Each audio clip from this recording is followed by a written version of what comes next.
Hello students, welcome back to my channel Shubham lecturer. Student, जैसा कि इस समय हम 12th फिजिक्स के चैप्टर 3 वैद्युत धारा को पढ़ रहे हैं, जिसमें हमारा नेक्स्ट टॉपिक है विशिष्ट प्रतिरोध या प्रतिरोधकता। देखिए, इससे पहले मैंने आपको बताया कि अपवाह वेग के आधार पर ओम के नियम की व्युत्पत्ति कैसे करें, तो वहां तक मैं आपको पढ़ा चुका हूं। अब हम देखेंगे विशिष्ट प्रतिरोध या प्रतिरोधकता क्या होता है। इस वीडियो में हम विशिष्ट प्रतिरोध, विशिष्ट चालकता और वैद्युत शक्ति के बारे में जानेंगे। ठीक है, तीनों टॉपिक को हम कवर करेंगे, तो आपको इस वीडियो को शुरू से लेकर लास्ट तक देखना है। मैं पूरा चैप्टर आपको स्टेप बाय स्टेप पढ़ा रहा हूं, उसका प्लेलिस्ट भी बन चुका है, वहां से जाकर आप फुल चैप्टर को देख सकते हैं। ठीक है, तो देखिए, विशिष्ट प्रतिरोध या प्रतिरोधकता सबसे पहले हम पढ़ेंगे। इसको हम इंग्लिश में कहते हैं स्पेसिफिक रेसिस्टेंस और रेसिस्टिविटी। ठीक है, तो ये होता क्या है, सबसे पहले इसका डेफिनेशन समझिए।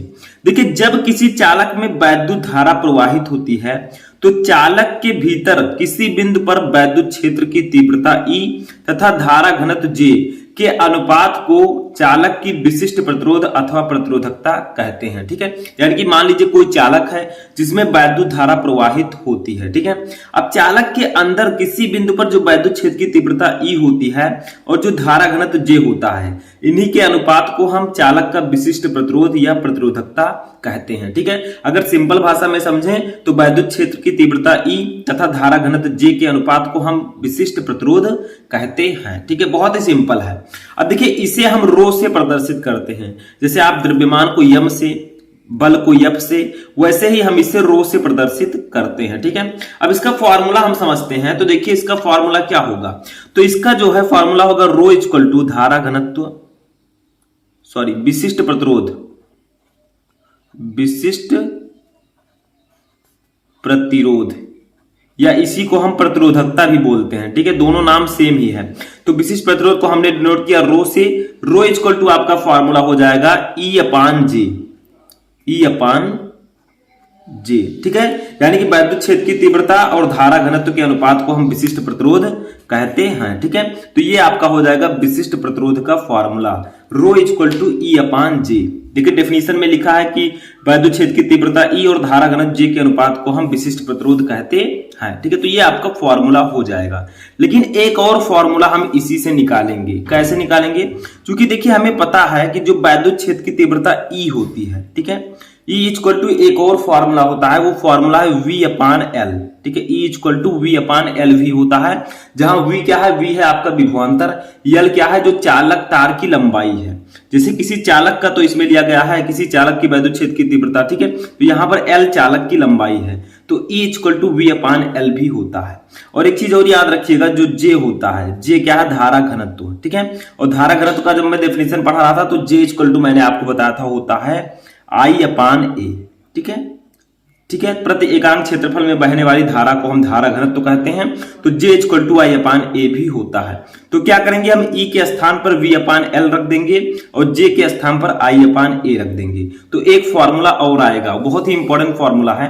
तो देखिए, अब हम लिखेंगे रो इक्वल टू, इसलिए रो इक्वल टू, देखिए J के स्थान पर हमने रख दिया, E के स्थान पर V अपान L रख देंगे।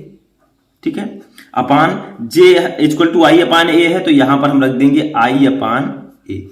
ठीक है, अब इसी को हम सॉल्व कर लेंगे, साइड में सॉल्व कर लेते हैं। देखिए, सबसे ऊपर का सबसे नीचे गुणा होगा तो ये हो जाएगा VA। ठीक है, क्या हो जाएगा, ये VA। ठीक है, अपान देखिए L का I से गुणा होगा तो ये हो जाएगा IL। ठीक है, अब यहां पर थोड़ा सा समझना है आपको, रो इक्वल टू आपका क्या होगा, देखिए V अपान I हम इसको लिख सकते हैं V अपान I। ठीक है, into A upon L, A upon L। अब सभी को पता है, मैं आपको ओम का नियम भी पढ़ा चुका हूं कि R इक्वल टू होता है V upon I, R equal to होता है V अपान I। ये मैंने आपको पढ़ाया ओम के नियम में। ठीक है, इसको आप लिख सकते हैं B इक्वल टू IR। तो देखिए, R equal to V upon I होता है, तो इस V अपान I के स्थान पर हम R भी लिख सकते हैं। ठीक है, तो यहां पर हम R लिख देंगे, तो रो इक्वल टू आपका हो जाएगा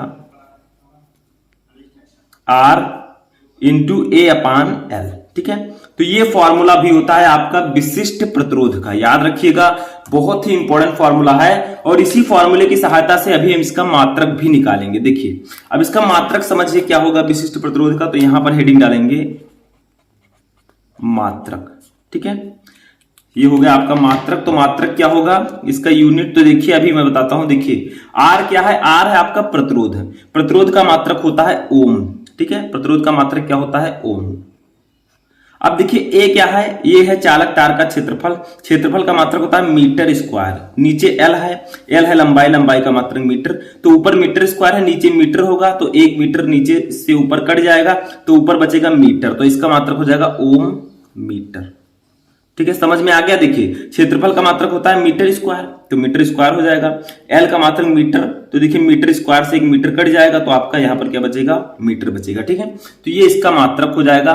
या हम इसी को लिख सकते हैं ओम सेंटीमीटर, ओम सेंटीमीटर। ठीक है, दोनों आप लिख सकते हैं, छोटा मात्रक हो जाएगा। अब देखिए मात्रक के बाद इसकी बीमा भी समझ लेते हैं, तो यहां पर हेडिंग डालेंगे बीमा। ठीक है, यानी कि इसका डायमेंशनल फॉर्मूला क्या होगा, तो देखिए इसकी बीमा जो होगी वो होगी आपकी ml3 t के पावर -3 a के पावर -2। अब इसको आप कैसे निकाल सकते हैं, देखिए प्रतिरोध की बीमा लिख दीजिए, क्षेत्रफल की बीमा आपका हो जाएगा एल स्क्वायर। ठीक है, क्षेत्रफल की बीमा लिख दीजिए और इसका एल लिख दीजिए, आपका आ जाएगा ml3 के पावर -3 a के पावर -2। ठीक है, तो ये आपका हो जाएगा विशिष्ट प्रतिरोध की बीमा। तो यहां पर 2 फॉर्मूले मैंने आपको बताया, उसके बाद में यहां पर 2 आपका मात्रक मैंने बताया, बीमा बताया। तो ये आपका यहीं पर क्लियर हो गया, यानी कि विशिष्ट प्रतिरोध के बारे में आपको पता चल चुका होगा। ठीक है, इसका MKS पद्धति में मात्रक भी देख लेते हैं।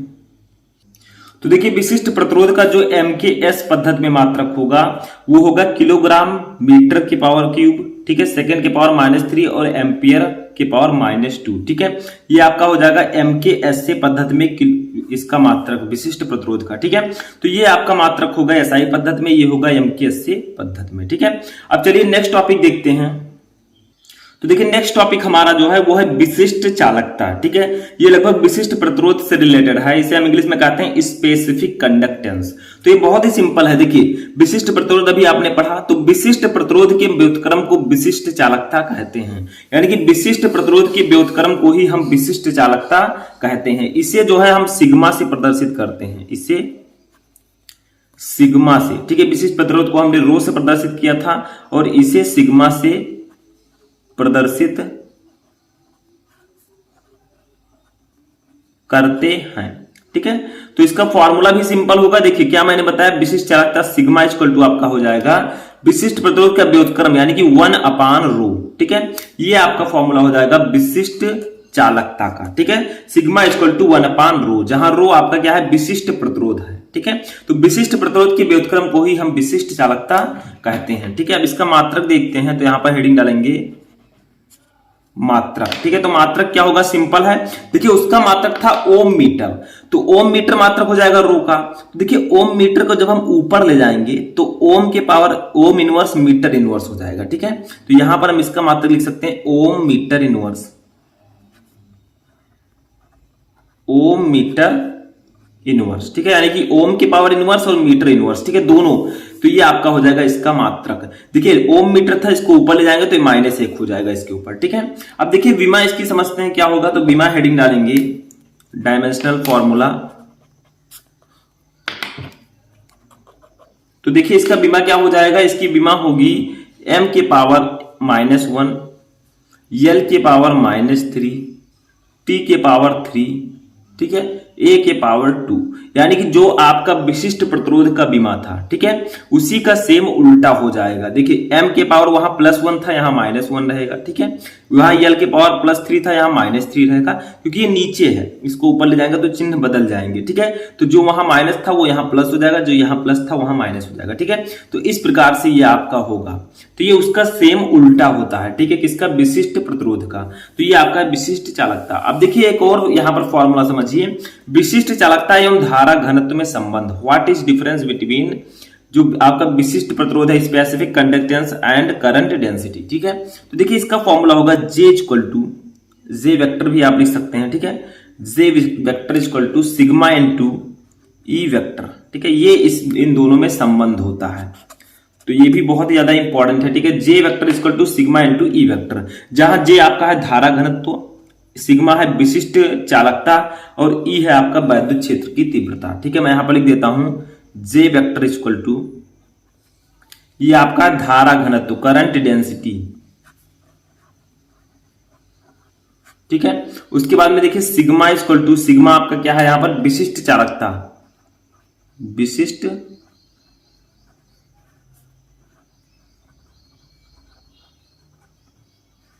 चालकता, ठीक है।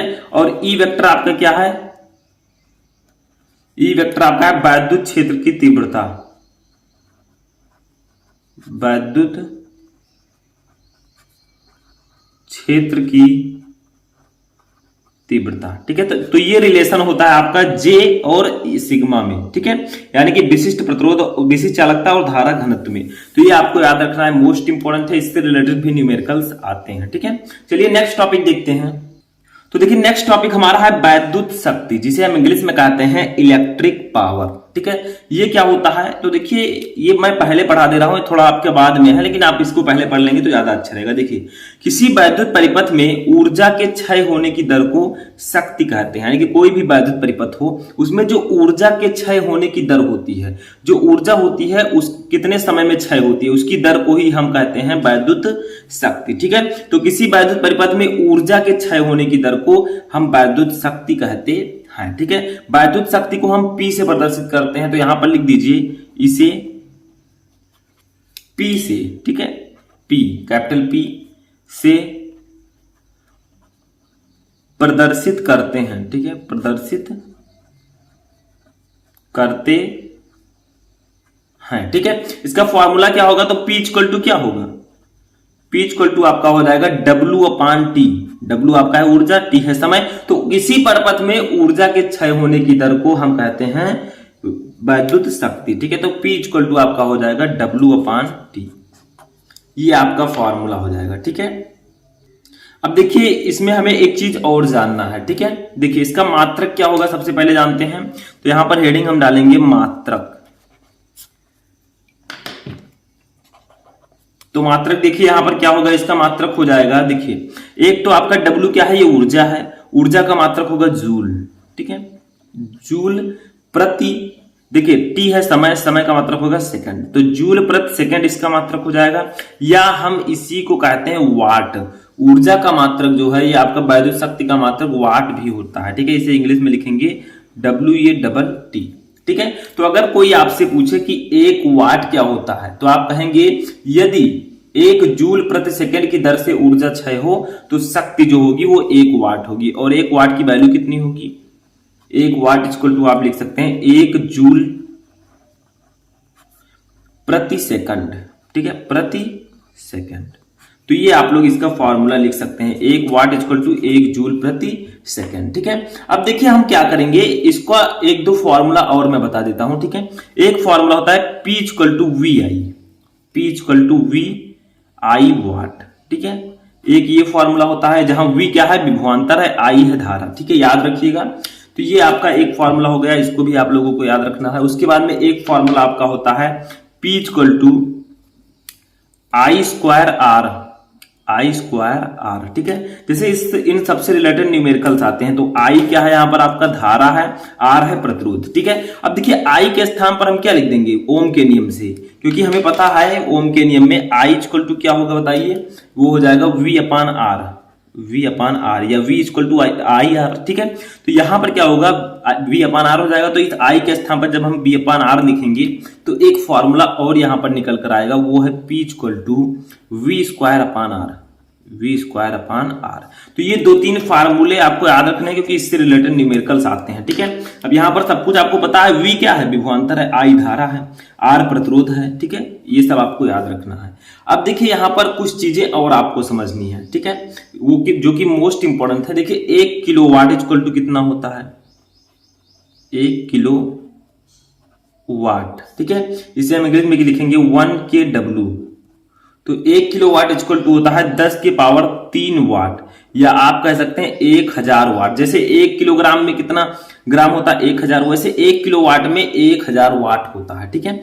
अब 1 मेगावाट देखते हैं, ये सब न्यूमेरिकल्स में आ सकते हैं, ठीक है, कि 1 मेगावाट दिया गया है, आप उसको वाट में कन्वर्ट करना होगा। तो 1 मेगावाट इक्वल टू कितना होता है, तो वो होता है 10 के पावर 6 वाट, 10 की पावर 6 वाट। ठीक है, अब एक सबसे इंपॉर्टेंट, एक अश्व शक्ति यानी कि 1 हॉर्स पावर। ठीक है, ये कितना होता है? ये होता है 746 वाट। 1 हॉर्स पावर में 746 वाट होते हैं। ठीक है, एक अश्व शक्ति।